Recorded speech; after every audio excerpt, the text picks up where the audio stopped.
It's snowing in the afternoon. People are scurrying home. The sun has set. It's still a winter's morning. It's February in Chicago. It's about -1 degrees. And I take you back now to level 7 of the Dearborn Building in Chicago. I take you back now to the office of Paul Harris, where 3 of his friends are gathered, waiting for a 4th to arrive.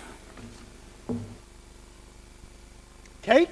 It looks delicious. Oh, thank you. My wife, Rachel, made it especially for today's meeting. She is an exceptional cook. It's a lucky man. What sort of cake is it? Well, it's a traditional apple cake, actually. Well, it looks and smells delicious. We really should wait for Sylvester. No, he's late. Half an hour late. You said 5 o'clock. Well, have a look at that snow. No wonder he's late. Look, Gus is right. It was 5 o'clock. I have the invite right here in my pocket. Look, it says here, room 711, Unity Building, Dearborn Street, Chicago, Thursday, February 23rd at 5 p.m. You measuring something? Oh, no. I always have it in my pocket. No, I need a new suit. Oh, really? You should drop by, sometime next week. Things are a little quiet. Yeah. This weather. Oh, God, it's shocking. When will it end? Can I get you a drink? Did I hear the word drink? My insides need warming up. My outsides are frozen through. Good morning, and you're late. Oh, I know. I had to walk the whole way. There's nothing moving over there. 8 blocks. But before we go any further, I need to see the men's room urgently. There's not one public toilet in this city. Well, we really are quite keen to start eating Hiram's cake. Well, it's not actually mine. Well, it does look and smell delicious, though. Hey, bourbon? Oh, that's because Rachel made it. A scotch for me, but no ice. There's enough of that outside. Like I said, it's a traditional apple cake, and she's a terrific cook. I'll have a bourbon. Speaking of the ice, I've heard in engineering circles that General Electric are bringing out a new household refrigeration unit that's powered entirely, thank you, on gas. Ingenious. Yeah. For households? It's a few years off yet, but it'll put all those ice vendors out of business. Oh, sorry. And yes to a bourbon. A tall one, thanks. We really should get down to business. Oh, yes. But do you mind if I stay by the fire for a bit? Yeah, you you thaw out over there, Sylvester, and we'll get started, okay? Please, continue, Paul. Your idea.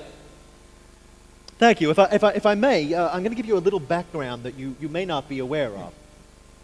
I've spent many years traveling the world and the United States, working as a teacher, as a newspaper reporter, as a banker, and this has given me a pretty unique insight into my fellow man. It's really broadened my vision.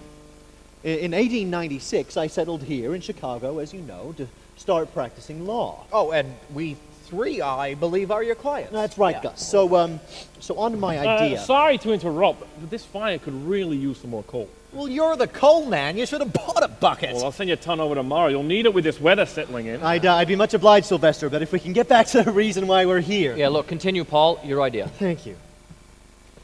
So, it has taken me quite a few years to formulate this idea. It first came to me back in 1900. I was having dinner with a Chicago lawyer friend of mine, and after we'd eaten, we went for a walk throughout the neighborhood. Was that Bob? Yeah, Bob Frank, that's right. Yeah. I was really impressed with how he had made friends with all of the shopkeepers along the way. Now, I had been in Chicago since 4 years prior, and all of my clients were still merely business friends. Like you, Sylvester, Hiram, Gus. Look, Paul, I, for one, would be honored to be your friend. I concur. Ditto. Well, there's more to it than this, though.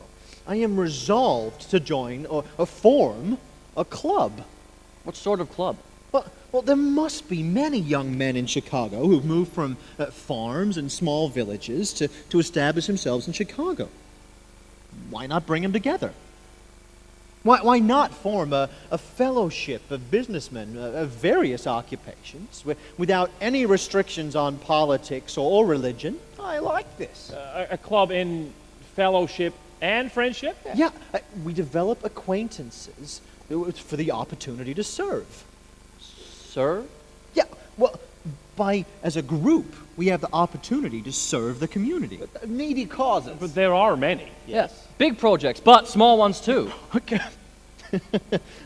As our friend Sylvester here has found out most painfully, there are no public toilets in Chicago. Cheers to that idea. So what would our commitment be? I don't know, maybe once a week?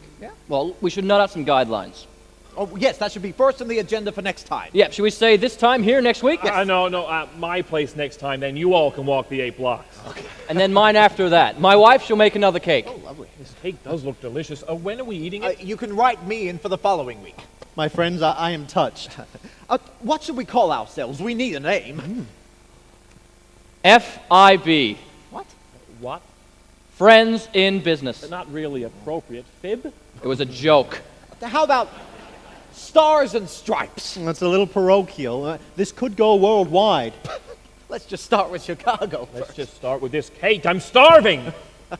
Let them eat cake. Who said that? Marie Antoinette. And that started the French Revolution. That's it. What, a revolution? Yeah. No. Revolution. Revolving, going round. We go round from one meeting place to the other each week. Rotating. Rotation. Rotary. We're going to call ourselves Rotary. Cake? Yes, please.